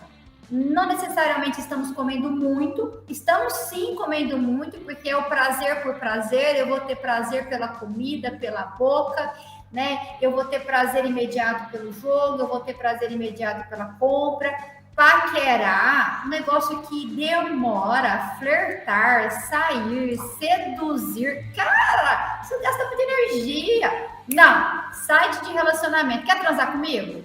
É simples assim. Nem a energia para paquerar. nem energia para ligar o controle remoto. Você só tem que ligar o controle remoto da televisão, não levanta, vai lá, aperta os botõezinhos e sintoniza. Não, então, assim, a gente está tendo esse movimento, viu, Sabrina? Eu gostaria de deixar isso destacado para a gente não incorrer em erro. Nem todo obeso é doente, nem todo magro é doente. A nossa sociedade contemporânea, a gente vai, em algum momento, eu tenho fé, e eu tenho fé na humanidade, no ser humano, que a gente vai conseguir alcançar um equilíbrio. Porque você também não pode endeusar A, endeusar B, super magro, super obeso, super isso, super aquilo. Não, somos seres humanos, bonitos nas diferenças. Tá, e daí? Eu sou diferente de você, meu cabelo é diferente, minha pele é diferente. Ai, eu tô mais velha. Tá bom, legal que você tá velha, senão você não morreu, né? Então, assim, não, creme rejuvenescedor, que não sei o quê. Então, tem tanto movimento de imagem contemporâneo, né, que ele é perigoso nesse processo todo que a gente está vivendo. E, de uma certa forma, o filme aborda os transtornos alimentares, mas ele também traz essa alimentação contemporânea. Como? Como que ele faz isso? A hora que você senta a hora que a Ellen tá com a mãe dela, e a hora que é muito fugaz, a gente vai falar da mamadeira aí também ou não. A hora que ela tá com a mãe dela, e a hora que ela tá com a madrasta que é uma barra mãe, assim, com a irmã, né? Que a irmã que é uma jovem também, tão jovem quanto ela, que a diferença delas ali é muito pouco, 2 anos só. Então, assim, um bife de frango, alguma coisa assim, uma vagem, uma cenourinha, uma ervilha, não sei. Mas, assim, tem um prato conceitualmente, nutricionalmente saudável com a madrasta.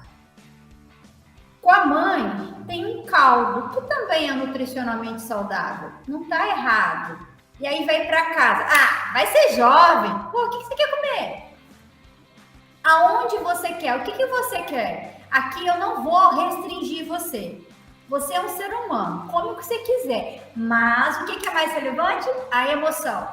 As interações. Ó, todo dia, de manhã e de tarde, a nossa terapeuta, que nem aparece tanto, que é a Karen, vai conversar com vocês 2 vezes por dia. A terapia da manhã, ela é mais importante. À tarde é só uma checagem para falar de emoções. Ela traz, né? O que aconteceu de prazeroso, desprazeroso, metas, conquistas, incidentes na casa. Né? Então, a Karen se apresenta ao apresentar para Ellen no período da tarde. Olha, isso daqui é só uma rodinha de conversa. O negócio importante mesmo acontece de manhã. Então, você levanta, em teoria, teria que tomar um café, vai para uma roda de conversa, almoça, volta para uma roda de conversa mais leve, janta e vai dormir. Então, seria assim, a rotina, né? Estabelecimento de uma rotina. Pensando nas questões alimentares. Então, quando ela vai para casa, ela come besteira, né? Então, assim, o que o Luke faz com ela na hora que ela sai? Ela se nega a comer. Mas o que ela fez? Ela bebeu cerveja, que é hipercalórico. Por que ela bebeu cerveja? No restaurante, ela põe a comida na boca, ela mastiga e recolhe no guardanapo. Então, eu tenho prazer oral, eu tenho o sabor, a textura, a cor e eu alimento, eu reponho o alimento para fora, porque não é nem o vômito. Ele nem entrou, ele ficou só na mastigação. Mas, cara, eu consigo beber 2 copões de cerveja. Como assim? Que prazer é esse? Né? Então, voltando para a questão assim, faz essa discussão toda alimentar de uma forma mais leve, mas também contemporânea, a hora que traz todas essas ambientes distintos. E aí, a Susan tem uma pegada que é o humor negro, né? Então, assim, a hora que ela faz, ela traz um bolo de doce com o formato de um sanduíche, como a Amy. Cara, que humor! Essa é uma mãe real, tá? Porque a mãe real também, ela é perversa, ela é provocativa, ela quer bater, mas ela não bate. Então, ela bate de que jeito? Na atuação, no comportamento dela. Ela faz esse processo. João, quer trazer aí o negócio da mamadeira? Ou outro assunto? Vou só puxar um negocinho antes que tu disse que eu podia falar um pouquinho, né, do alto índice de obesidade na sociedade e ter fome no mundo ainda, né? De fato, é um paradoxo muito estranho, muito... Como é que isso acontece? Né? Mas tem várias explicações. Tem o sistema vigente, que você não consegue entregar comida para todos os lugares do mundo, né? Tem uma questão evolutiva de que o nosso corpo, né, evolutivamente se especializou em armazenamento de comida, de nutriente, né, para garantir a sobrevivência da espécie.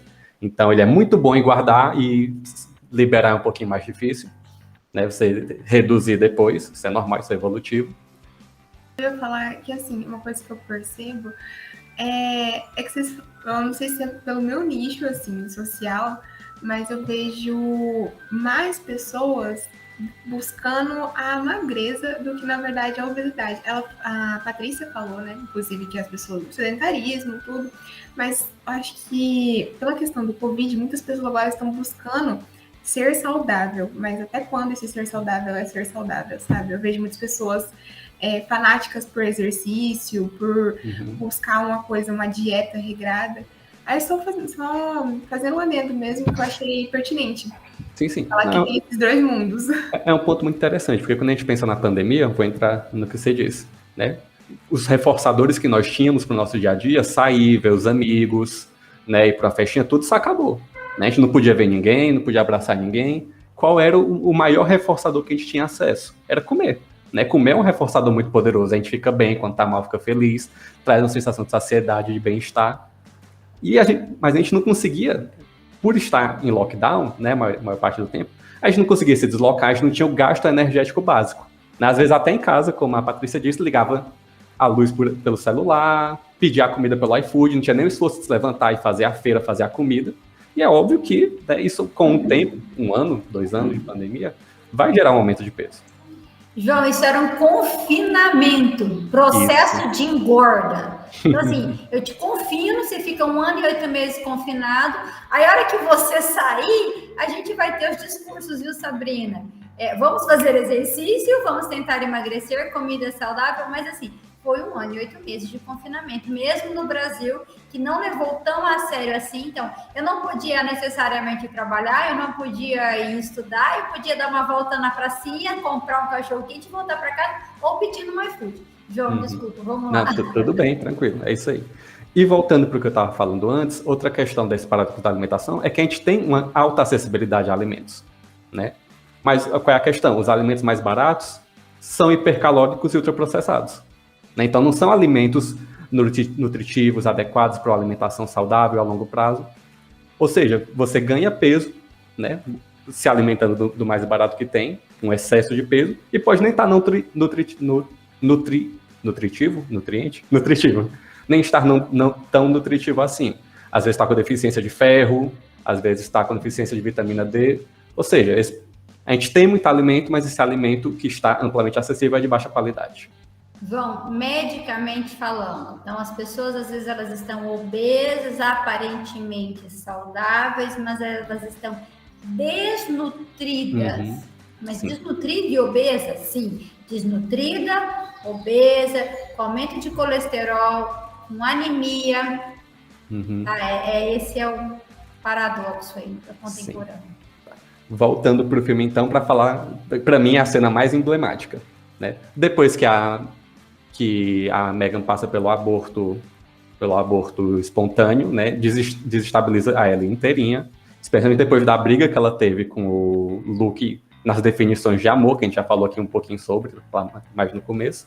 Ela decide sair, né? Abandonou. Dessa vez, né, como a Patrícia falou, ela não foi expulsa, ela teve que desistir, ela não conseguiu ganhar a aposta. Não sei nem se ela, talvez no começo ela tivesse nessa aposta internamente consigo mesma, de você expulsa daqui.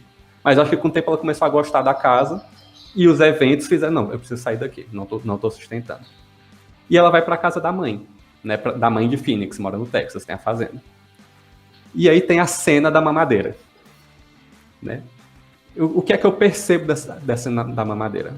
A primeira vez que eu vi essa cena, eu tive uma visão um pouco torta, um pouco diferenciada. Porque você vê, né, é uma mãe que está ninando a filha, né, botou no braço, deu uma mamadeira e ok. Mas, como a própria Patrícia já disse, mais cedo, né, quando a mãe teve o surto de bipolaridade, ou seja, o que foi Foi a Ellen, na época, que cuidou da mãe. E aí você vê, a mãe chega, senta junto. Ah, você tem que comer, não sei o quê, eu tô vendo você morrer. Ela fala, mãe, mas tô tentando, né? É isso. E aí a mãe tem um breakdown nela. Minha filha, eu tô vendo que você vai morrer. Eu vou aceitar que você vai morrer. Né? E aí você vê, isso impacta muito a Ellen. E aí quando a mãe desistiu ali, se levantou e foi embora. E aí ela fala, mãe, me alimenta. Por favor, mamãe, me alimenta, por favor. Por favor, ok. A primeira vez que eu vi essa cena, o que é que eu estava entendendo? Não era a mãe que estava cuidando da Ellie, era a Ellie que estava cuidando da mãe. Porque a mãe estava querendo vê-la bem, a mãe estava desistindo da vida dela. Não, eu preciso cuidar da minha mãe. E aí um pouco de reforço que a Patrícia disse, da mesma forma que tinha cuidado antes, na época do surto. Mas revendo pela segunda vez o filme agora, eu consegui compreender um pouco. Eu acho que ele foi um momento de catarse mesmo da Ellen. O começo da recuperação, né? Quase no fundo do poço. A Ellen, desde o começo da história, dá pra ver que ela tem vontade de estar com a família. Ela fica frustrada quando o pai não aparece, ela fica triste quando a mãe diz que não vai recebê-la, e ele naquele momento, ela, tá bom, cuida de mim, por favor, né? Eu quero ser cuidada. E aí bota a Nina, dá o mingau, que veio de uma sugestão do aconselhamento espiritual da mãe, mas, né, teve um sentido terapêutico. Mas o que eu ainda não entendo, e aí eu queria o apoio da Patrícia nisso, é porque se esse foi um momento de cura bacana no primeiro passo, por que é que logo em seguida ela foi pro deserto tentar morrer? Não foi. Eu fiz uma outra leitura e eu gostei da sua. Mas vamos lá, ó. Essa mãe, ela mostra que ela também teve maternagem. Porque foi feita uma quebra quando ela tinha 13 anos, que ela, né, a mãe foi cuidada pela Ellen aos 13 anos. Só que este momento, a hora que ela pega a mamadeira, ela conta para a filha, filha, você esqueceu. Só que eu fui sua mãe até os 13. Eu fui tanto a sua mãe que, eu fiz mamadeira de arroz. Você tem intolerância alimentar desde bebê. Não foi dito, tá? Eu não dito. Você tem intolerância alimentar desde bebê. Eu não fiz uma mamadeira de leite. Eu sei o que você pode. Eu te conheço. Eu te amo. Vem cá. Deixa eu te ninar. Mas sim, tem essas duas leituras. Quando a mãe fala, quando a mãe deixa de ser controladora, deixa de falar da alimentação, deixa de insistir, a mãe joga, devolve para ela. Olha, você tem 20 anos, eu te respeito. E aí ela mostra a mamadeira, eu te orientei, eu te ninei, eu te amamentei. Eu te dei mamadeira de arroz quando você era criança. E agora que você é uma adulta, eu te liberto. Eu te liberto para você ser você. Eu não vou cobrar que você seja uma artista. Eu não vou cobrar isso, eu não vou cobrar aquilo. Você vai fazer as suas próprias escolhas e arcar com ela. Coisa que a Ellen começou a fazer a hora que ela banca que vai sair da casa. Eu vou sair da casa. Então, não foi a mãe. O processo dela de catarse, de entrar em contato com as próprias demandas dela, ela começou na saída da casa. A hora que ela fala, mas peraí, é tudo isso? Aí teve a perda, então é mundo real? Tá, entendi, isso é o mundo real. E aí ela vai ao encontro dessa mãe sem avisar a Susan, e ela vai esperar uma mãe real, mas uma mãe também idealizada. Porque é a busca da mãe idealizada ainda. Aí a hora que a mãe fala para ela, olha, eu amo tanto você, minha filha, eu te alimentei, eu te eduquei, eu te orientei. E a mãe fala, eu sei o que eu fiz com você, tanto as coisas boas quanto as coisas ruins. Eu sei fazer mamadeira, eu sei te ninar e eu te liberto, seja você. Aí a Ellen cai no susto. Ela vai tentar cuidar da mãe, mas ali naquele momento ela passa a cuidar dela. Ela se alimenta, coisa que não aparece ela comendo durante o filme. Então ela aceita essa alimentação, ela recupera a energia, e aí eu entendo, João, eu vejo que não foi um suicídio, não foi uma desistência, ela foi ao encontro da própria vida.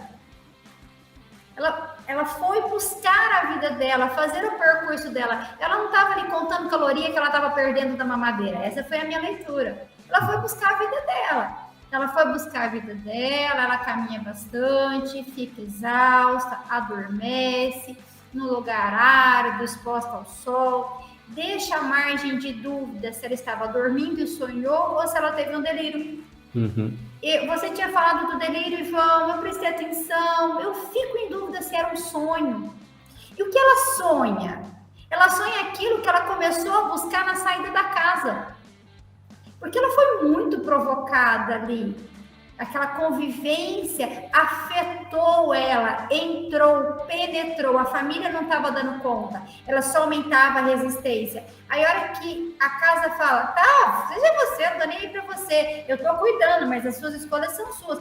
Ela fala, mas eu vou resistir do quê? Eu não preciso usar armadura. Ela vai desfazendo a armadura dela e ela fala, tá bom, eu sou afetada por vocês. O que eu faço com isso? Eu não sei. E aí eu vou em busca do que eu sou, do que eu quero. Aí ela sai fazendo essa caminhada. Não sei se sonhou, para mim não ficou muito claro. Daí ela tem o encontro do desejo. Qual é o encontro do desejo? É o desejo contemporâneo, o desejo da humanidade desde sempre, encontrar alguém que nos faça sentido. Então, ela encontra alguém que nos faça sentido, simbolicamente ou não. Ela está com vestido / camisola, interessante ser branco, porque remete a casamento. Né? Então, assim, ela se vê ao pé da árvore, depois ela se vê ao pé da árvore, ela vê também, então ela tem duas dela na mesma cena, vestida, bonita, caminhando, serena, sobe na árvore, tem um lance ali, afetivo, não sexual, afetivo e depois sexual com o Luke. Daí ele fala, oh, hello, que não é ele falando, é ela convidando ela para uma realidade que pode ser diferente. Olha lá embaixo, olha você nua. Sim.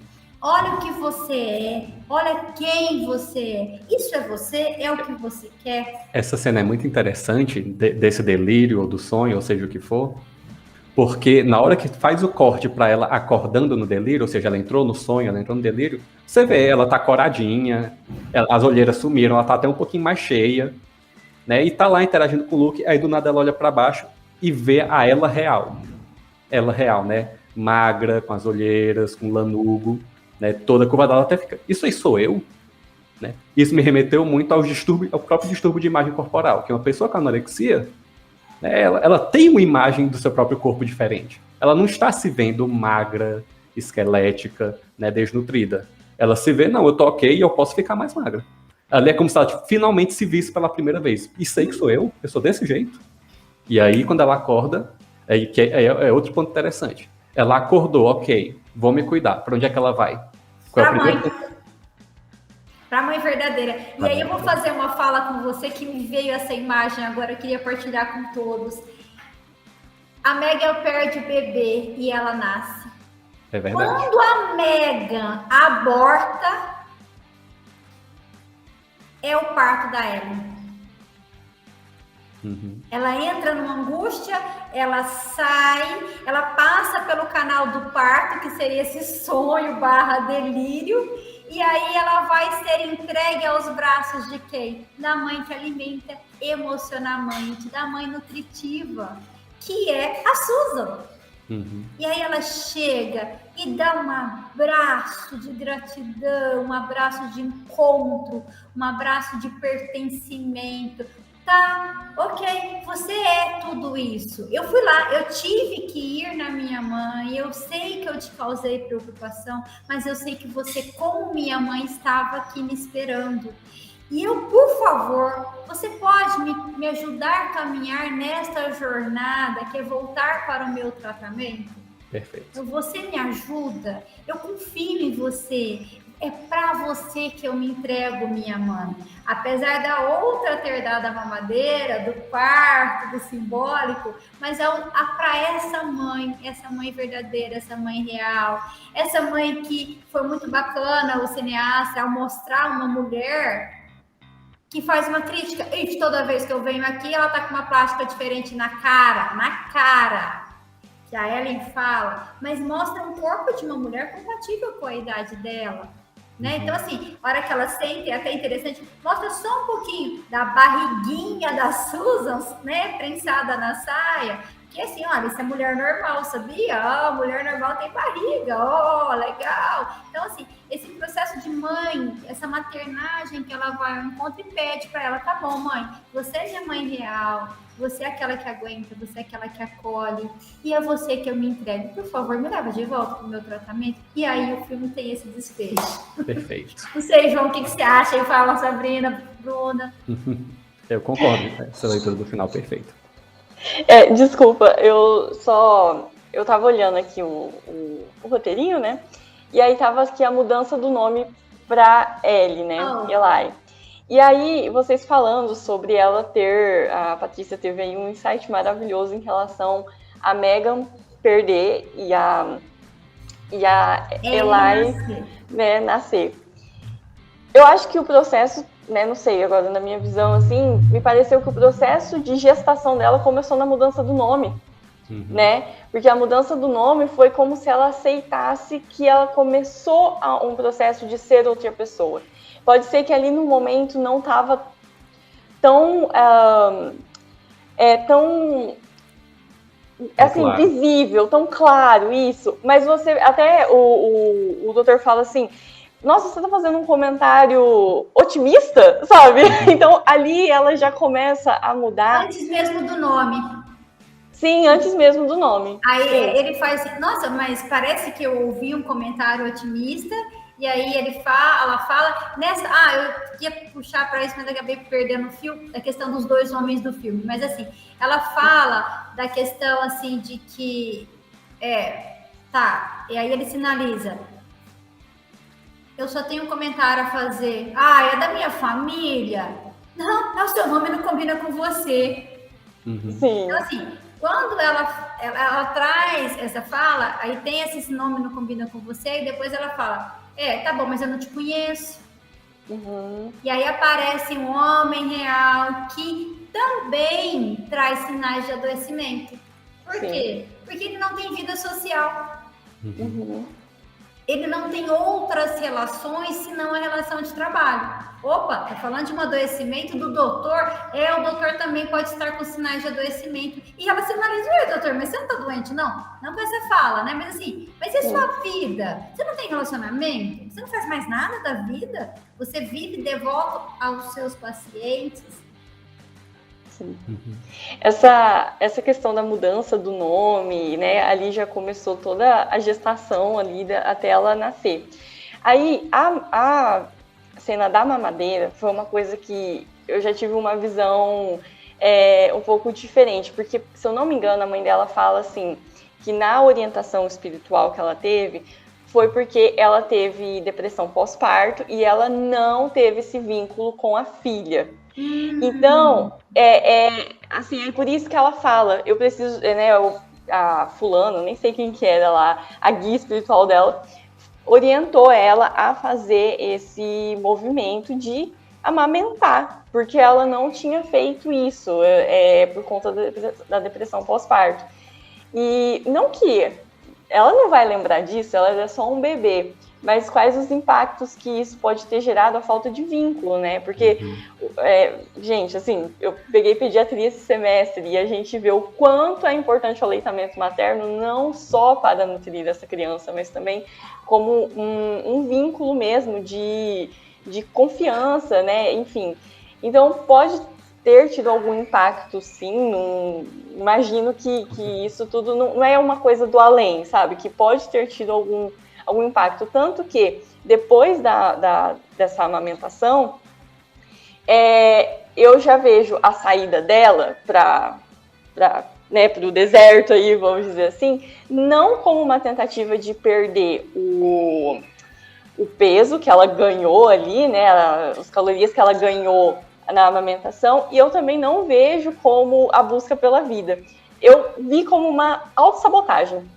Eu não sei porquê, eu vi dessa forma, tipo, muito inconsciente, do tipo, eu fiz isso, eu permiti que a minha mãe fez isso, e aí foi, porque é o costume dela fazer esse tipo de coisa, igual ela subir em escada lá na casa e descendo escada, fazendo as abdominais, e aí ela foi andar, talvez numa condição inconsciente mesmo de autossabotagem. E aí quando ela desmaia, ou dorme, ou sonha, ou delira, a gente não sabe o que acontece, ela tem essa visão que, né, vocês falaram, que eu achei muito bacana. Eu tô adorando essa análise, porque cada um tá tendo uma visão, eu tô concordando com todos, e assim, todas as visões têm a sua...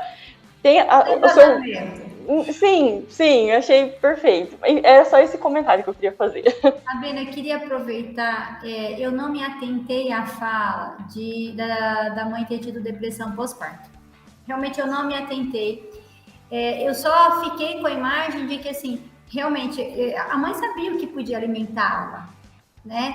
E aí tem essas questões, assim, dentro da saúde mental, dentro da psiquiatria, psicologia e outras áreas afins, qualquer abordagem, desde que não machuque, é bem-vinda.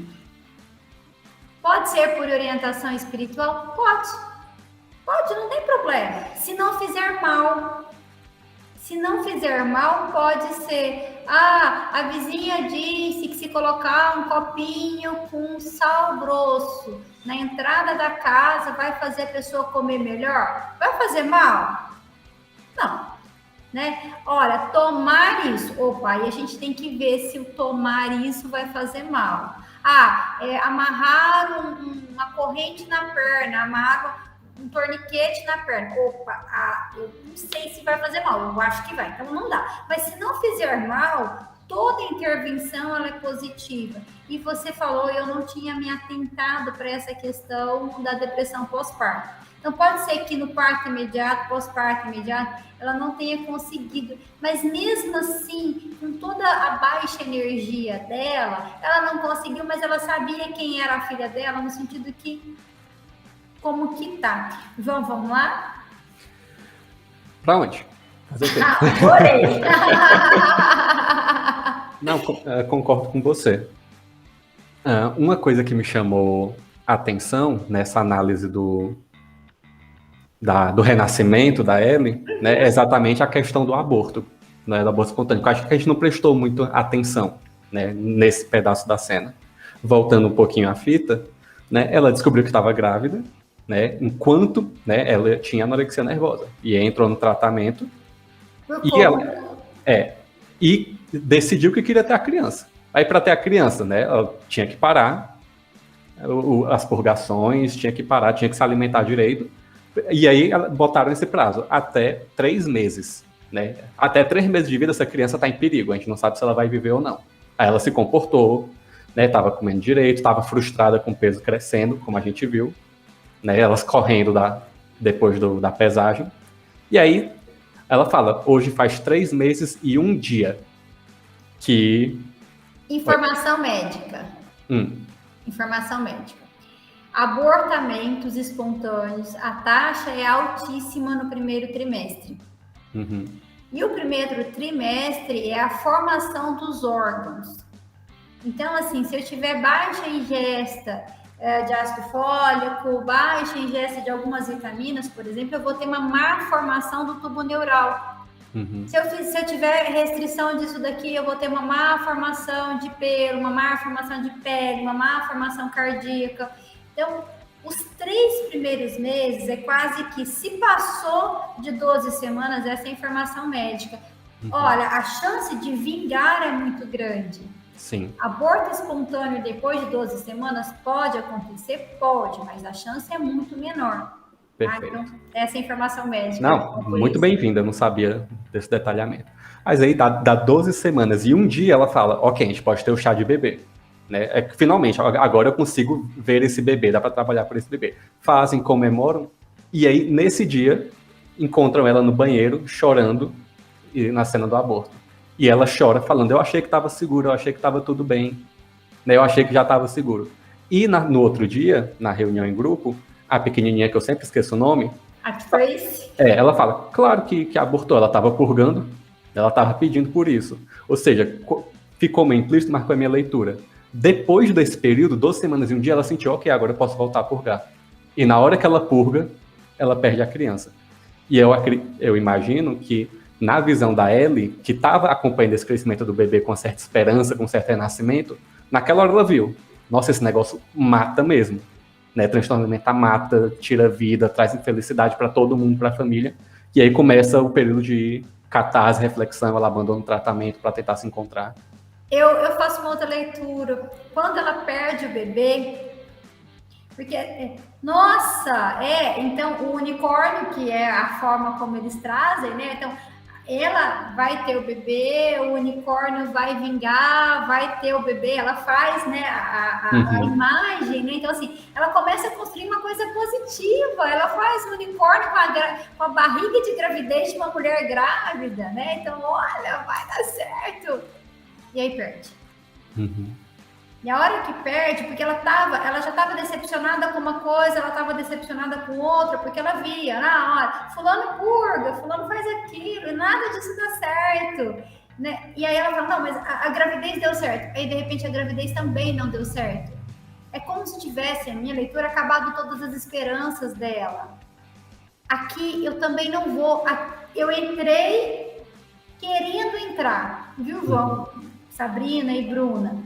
Ela foi para essa internação querendo entrar, porque quando o médico provocou ela, eu não vou tratar quem quer morrer, ele fez um contrato com ela. Você só vai para o internado se você quiser viver. Então, naquele momento, ela escolheu ir, porque a mãe comemora, a madrasta, olha que interessante o fato falho. A madrasta comemora, mas foi um desejo dela, ela não foi à força. Ela entrou porque ela quis. Ela depositou desejos ali, ela depositou perspectivas, expectativas.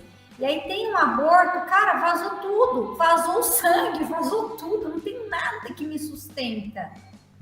Nada. E aí volta no início do filme, quando antes dela ir, até na consulta do doutor, que ela fala, então eu vou para casa da minha mãe. Aí a hora que a Susan diz, mas ela disse que não tem condições de te aceitar lá. Então, a hora que acabou tudo, mesmo que a minha mãe não tenha condições de me aceitar, que foi a fala dita anteriormente, é para lá que eu vou.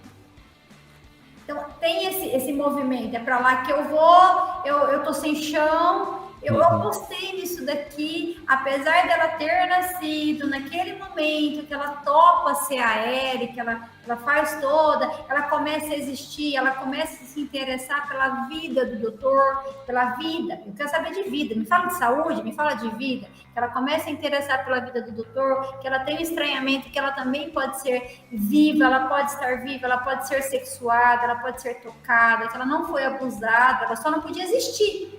Ela só não podia existir, mas por quê? Né? Eu vejo todo esse processo dela de ida, de busca, essa ruptura. Ela estava postando as fichas e de repente quebra, essa é a minha leitura. Então, assim, tem essa ruptura, essa volta dela, e aí é onde que tem essa questão do afundar.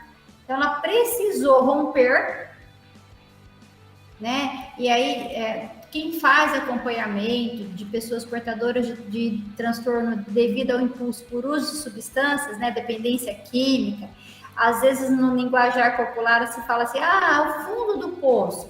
Não, aí quem já tem alguma consciência disso traz, olha, o fundo da fossa. Porque no fundo do poço tem água limpa. Então, ela se afundou numa fossa, não num poço de água limpa, né? Então, neste momento aí que ela entrou em contato com uma realidade que mata, que aborta, que extermina a vida, que não é vida, não vai dar mais vida, mais longevidade a ela, na hora que ela entra em contato com isso, então agora eu vou me afundar mesmo. E aí ela vai para a rodoviária, tem um desmaio sozinha, mexe com o ambiente, não só com a família, mexe com o ambiente. A pessoa chega com uma embalagem aí de um lanche, um sanduíche. Não, você precisa comer. Não, não preciso, eu só levantei rápido demais. Então, esse também é entrar em contato com o corpo frágil. Ela chega na rodoviária, então provavelmente na hora que ela liga para a mãe para buscar ela na rodoviária, que ela estava indo para lá. Ela não perguntou se podia, ela informou, tô indo. E ela não usou intermediário, ela foi a porta-voz.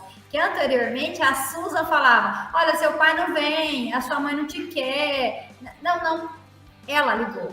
ligou de um celular emprestado, que ela saiu da casa sem o celular, sem o iPad, ela saiu, as coisas dela ficaram na casa. Ela pegou a bolsinha e não a mala, a mochila e não a mala dela, deixou as coisas para trás. Por que será que ela deixou? Será que ela deixou com aquele, olha, tô indo, deixa eu me afundar um pouquinho conforme a expectativa do doutor e depois eu volto para acabar de me cuidar? Então, assim, tô indo. Ela tem esse desmaio, esse break aí, chega na casa da mãe com a namorada, com a companheira da mãe, e aí tem todo esse discurso que a gente fez aí. Então, esse eu vejo, Sabrina, Bruno, João, que seria o afundar dela. Sim. E ao cair no chão na rodoviária, simbolicamente foi o afundar. Porque enquanto ela sai da casa, ela tá dona dela ainda. Foi a vontade dela, foi a primeira vez que ela teve vontade, arcou com isso, ninguém mandou ela embora. Ela sai. Aí a hora que ela vai bancar a vontade dela, que ela estava saudável, plena, que isso aqui não leva nada a lugar nenhum, o outro perdeu, eu vou cuidar de mim por mim. Aí ela desmaia. Né? Perfeito. Que leitura vocês fizeram dessa situação? Eu acho que o ponto mais emblemático dessa cena com o Dr. Beckham é que ela tá um caco, né? O filho da amiga, né, morreu, sofreu um aborto, ela brigou com o Luke, né, teve uma desavença, e aí ela chega querendo a ajuda dele. E ele fala, não, só você pode se ajudar. A linha geral que ele fala é isso, você só melhora se você quiser, só você pode se ajudar. Que é meio que a filosofia da casa. Né? Se a gente olhar para um tratamento transtorno de anorexia nervosa aqui no ambulatório, o primeiro passo é a renutrição. Depois que a pessoa estiver renutrida, num peso ok, aceitável, aí você pode começar as outras intervenções. E na casa de internação do Dr. Beckham, não. Come o que quiser, fica à vontade, só tem que sentar na mesa, porque comer é um ato social, né? Você não pode comer sozinho. E banheiro trancado, porque você não, para evitar a estratégia compensatória de purgar depois. Ou seja, ela chega querendo ajuda, ele fala, não, só você pode se ajudar, você parou de se ajudar, você tá fazendo exercício escondido. Ele não fala isso, mas a gente sabe porque a gente viu. Tá fazendo exercício escondida, tá correndo pros cantos. Um parênteses muito interessante, que me veio à cabeça agora, na cena que ela tá com o Luke, comendo, que ela come, mastiga e cospe, a voracidade com que ela come. Ela tem fome. Sim. Tanto ela tem fome, quanto ela tá numa situação social, ela tá se divertindo, ela tá conversando, ela tá interagindo com o rapaz, tá muito divertido. E junto com isso, ela tá se alimentando, botando para fora, porque é a estratégia compensatória dela, mas ela está, de forma, tendo o prazer da alimentação ali, tanto nutricional, quanto social, quanto de engajamento. Mas voltando. Aí quando ele fala só você pode cuidar de si, aí ela fala, não, esse cara não cuida da gente, olha, todo mundo, a fulana tem um saco de purga, Cicraninho faz isso, ninguém tá ajudando a gente aqui, vai embora. Né? E quando ela vai embora, aí de fato, como você pontuou, Patrícia, ela, pela primeira vez no filme, ela começa a tomar as decisões dela. Porque eu acho que até o fato dela ter sido internada não foi escolha. Era a última opção que ela tinha. Saiu da internação, foi para pai. Você tem que se cuidar, senão você vai para sua mãe. Ela fala, ok, vou para minha mãe. Ela, não, sua mãe não te quer, não. Então, se eu não for, eu vou para onde? Vou para a rua? Eu tenho que ir? Então, aí foi. E lá ela criou gosto, mas ela decide, vou sair, não aguento mais. Decide, vou para minha mãe. Minha mãe não me queria, mas eu vou afirmar, eu vou para minha mãe. Uhum. Vai. Aí pode ser também, me alimente, mãe, eu quero ser alimentada. E depois volta para madrasta. Depois volta para madrasta. Eu quero continuar meu tratamento. Né? Aí, de fato, a intervenção que o Dr. Beckham fez foi agressiva, porque ela, né, ficou no deserto pegando sol uma manhã inteira, mas botou na mão dela, ok, o que é que você quer da vida? Decida. E ela decidiu, eu quero me cuidar. Essa fala sua, nossa, João fez uma linearidade que eu não tinha visto. Tão simples assim, né? Tão simples. E neste momento eu consigo entender por que ele é não convencional.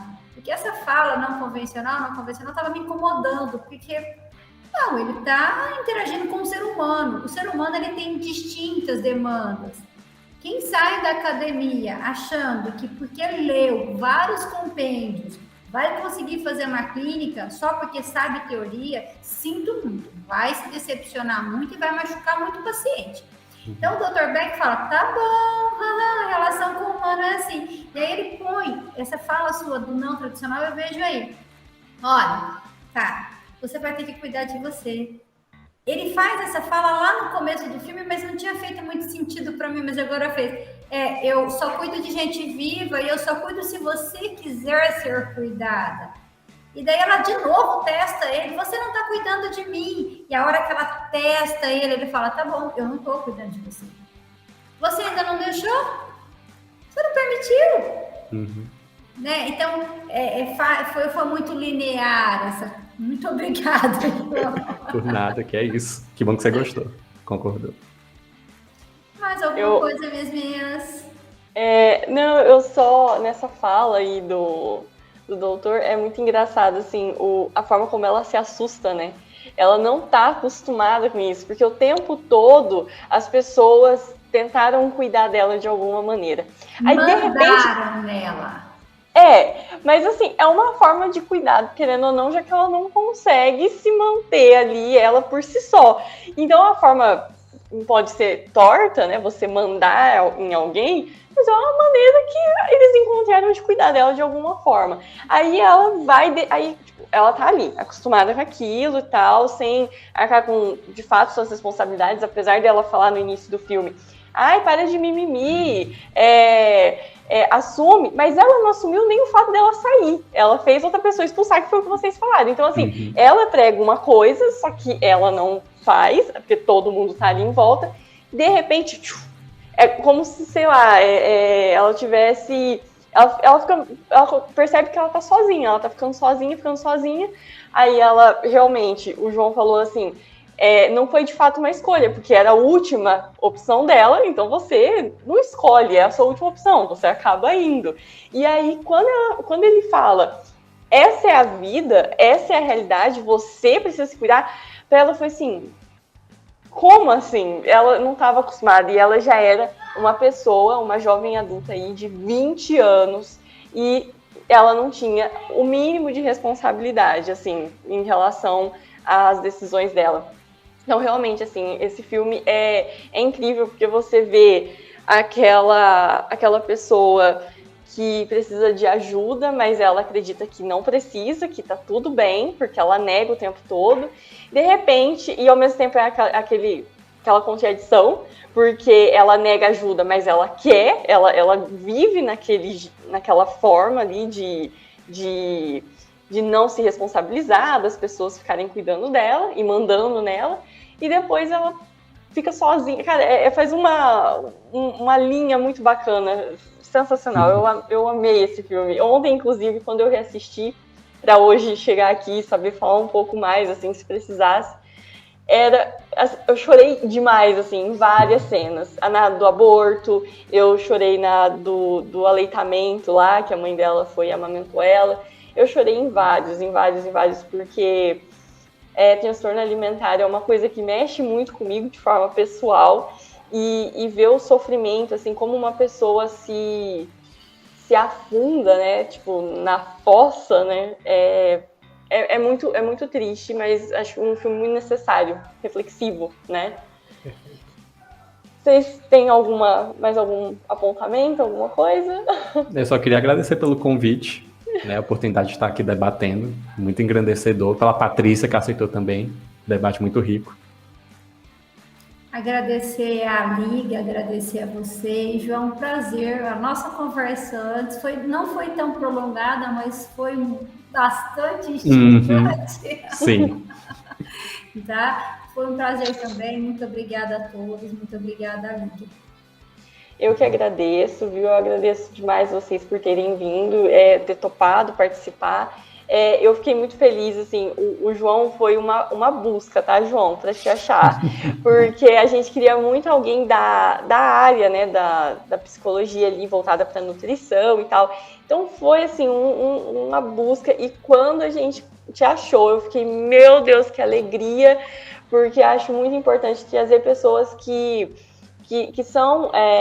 estudaram aquela área em específico, né? Porque infelizmente não tem muito profissional, né? Assim, pelo menos não na minha região. Não sei como que é aí, mas na minha região não tem muito.